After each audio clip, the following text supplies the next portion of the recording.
My name is Harriet Chigai.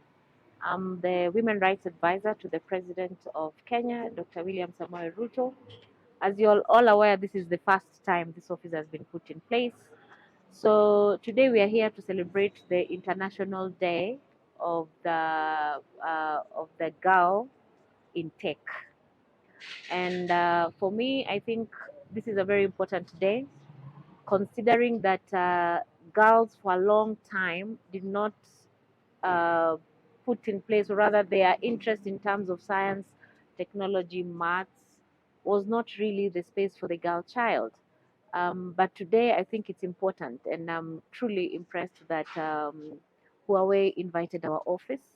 And I think it is important that even as we support the private sector, public and private sector should actually work together. You've heard for a long time the government has been talking about accelerating the space of technology. And how do you accelerate the space of technology while we are leaving half the population behind, and that is the girl child?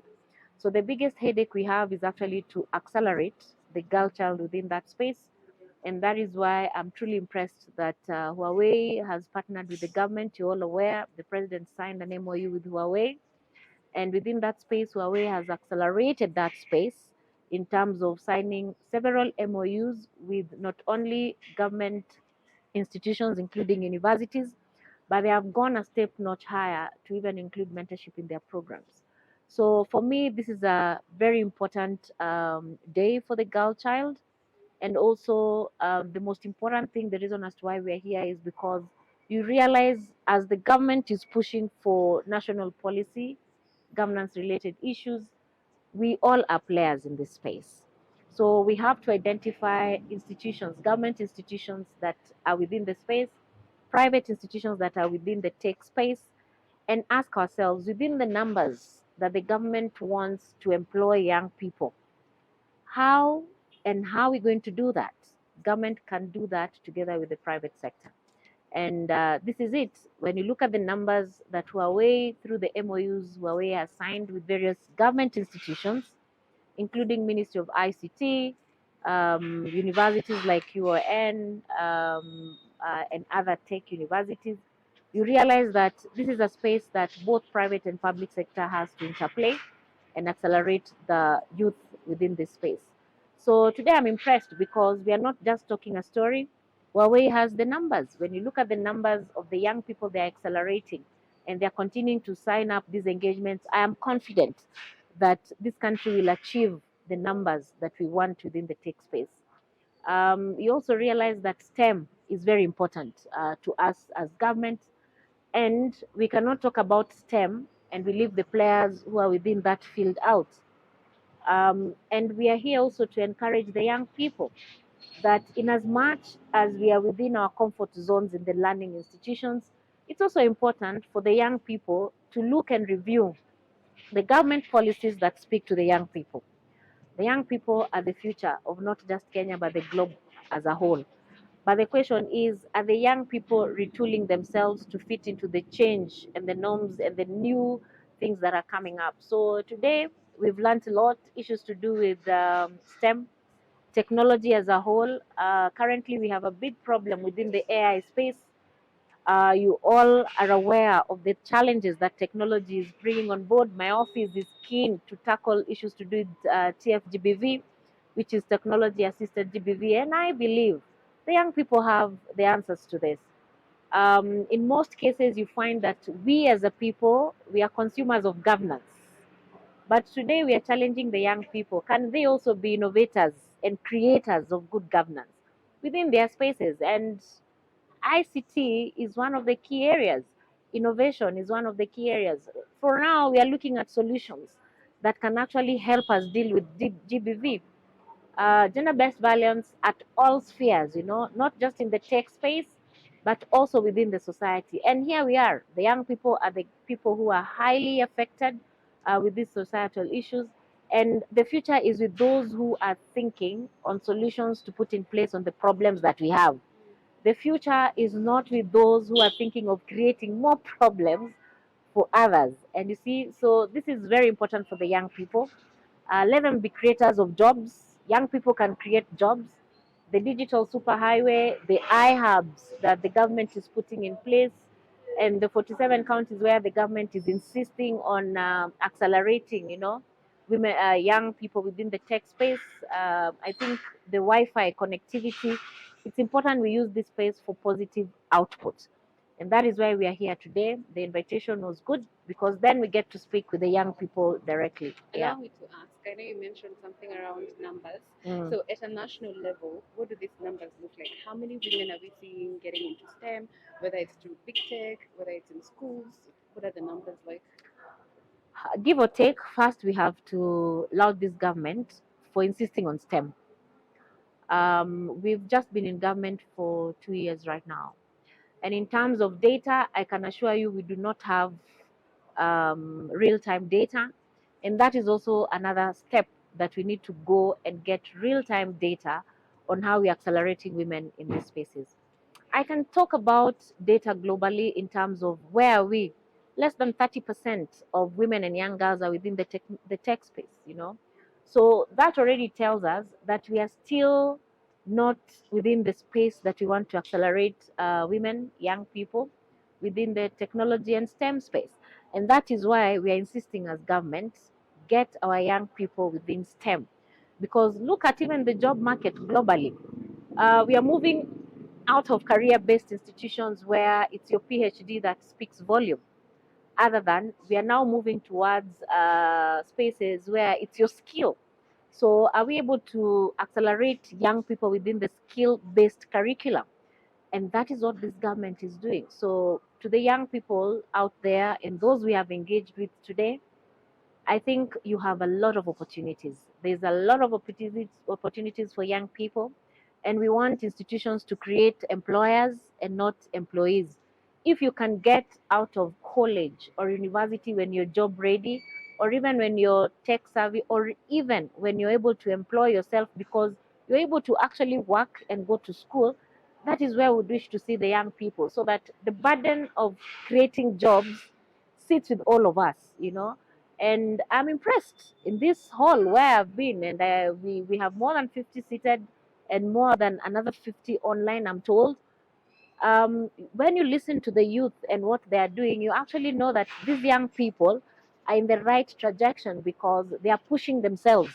They are pushing themselves to be what they want to be. And that for me is very important because in the previous curriculum, in terms of education system, all of us crammed. So when it comes to analysis, critical thinking, how fast can we expand our brain muscle for us to be able to innovate, create new ideas? You find that most of us were actually pushed to do things. But the current young people and the generation of the young people I am seeing, it's a team of young people who know what they want. All they need is for them to be guided, molded, for that energy to go to the right direction. So for me, that's a big plus. And I would wish to even encourage the young people who are not within this space to take it up because you can actually work from wherever you are. Yeah. Well, you already know the presidents in China signed an MOU with Huawei. That already is a big plus. Digital superhighway connectivity of all the 47 counties. It's very important because right now, if you go to your village, you can be able to connect online, you know. So the question then is, what are we using our online time with, And that's what I'm urging the young people. Time can never be reversed. Let us use our time to the very best and use it to what we can do to achieve our future. Create a niche for yourself. For instance, AI and the problems within AI. We don't have regulations within AI. We don't have solutions within technology assisted GBV. And the young people out there who are actually victims of all this. Young people are the consumers of a lot that is going within the e-commerce, the e-space. And within this space also, as we accelerate the youth in terms of employment, technology is one of them. Look at the global market. Look at what is happening in America right now. Anyone who is willing to invest in tech is going to make their money coming to the near future. Times have gone when investments were on land. Now you have to invest in the knowledge that we now have. So e-commerce in tech space, the young people who want to be fashion designers, how do they use AI, 3D, posturing of their kind of work and thinking. AI has made work easy. The work you do within 1 month, now you can do within a day. So how are we using these spaces to actually accelerate ourselves? So government has created the platform, and government is insisting on accelerating the youth within these platforms. So let's use these platforms to the best of our knowledge and within the positive spaces that we have. So yeah, so government is doing quite a lot, and things like even Jitume, Thank the you. iHubs, I've had young people who are using these spaces to make money for themselves, and they're happy. So we want more Kenyans to be happy, especially the youth. You know, we want to accelerate the dopamine, within their spaces so that they are more happier than the older folks who have resolved to take a back seat. So the young people are now pushing the innovation agenda, and I think it's a good thing. Okay, my name's Julie Luther, a core network engineer with more than 4 years of experience here. I joined Huawei through a program, basically the ICT program, where we were headhunted. I was a Huawei ambassador in Maseno University, one of the first actually. And then I did the certifications and got into the Huawei graduate training program in 2020. That I then, after that, which I was absorbed as a Huawei employee. So it's a program that basically takes students from university who are in mostly tech fields, and then you're given an opportunity to come and immerse yourself into the industry field, but practically Huawei, where they train you, take you through the loops and scopes of what it entails, and you're given an opportunity to work for them as well. Yeah. So what's happening here today? Today we have a Unitech talk. So what that is basically we get students from the university. We give them an opportunity to interact with the who is who's in the technical world, because I think that's a very rare opportunity. Like personally, I would say I didn't have, and most of the people in the past didn't have in particular. So we give them a platform where they get to interact with people who are already in the industry to understand what works, what doesn't work, what the other people have been able to do. So basically, give them like a role model or a landing ground where they can start from, and then. Yeah. And being that you're a woman in this field, Mm-hmm. what does it feel like for women? Where do I start? I don't think it's talked about enough. We have a lot of challenges, focusing on women especially. Well, challenges are all around. Even men have their challenges, but women have very particular challenges that would only affect just them. Like, for example, not to get so deep into it, but things like when you're balancing between your work, your family, and your career. And for example, a young person like me who should start thinking of a family right now, it becomes now balancing the two requires, it's quite a heavy load. And it's a mentorship scope that we are also looking at, especially as women in tech. We're trying to see what challenges are being faced by the women in technology, as like from as little as primary school. We even do programs also in secondary schools.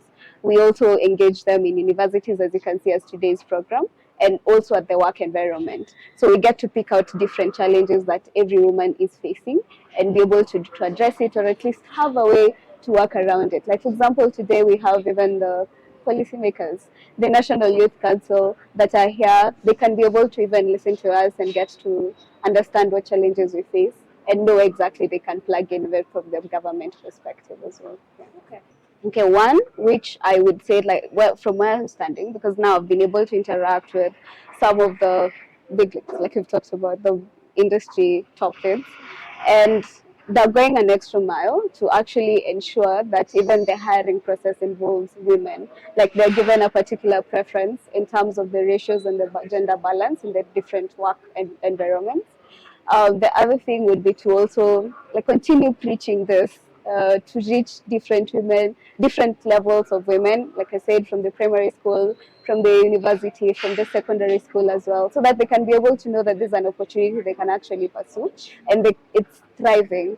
They can be able to see women like me, young women like me who are already in this field already, we can engage with them from different levels, and they can know what exactly to expect from the field. Because I think the fear of it is most of them don't know what to expect, maybe. So they're afraid once they get into it, it's either difficult or it's such a male dominated industry, it's going to be competitive. Well, for sure it is, because now you have to work extra hard for you to show your position, which is something that when we become more, when there's more women in the field, it will be easier to navigate through, right?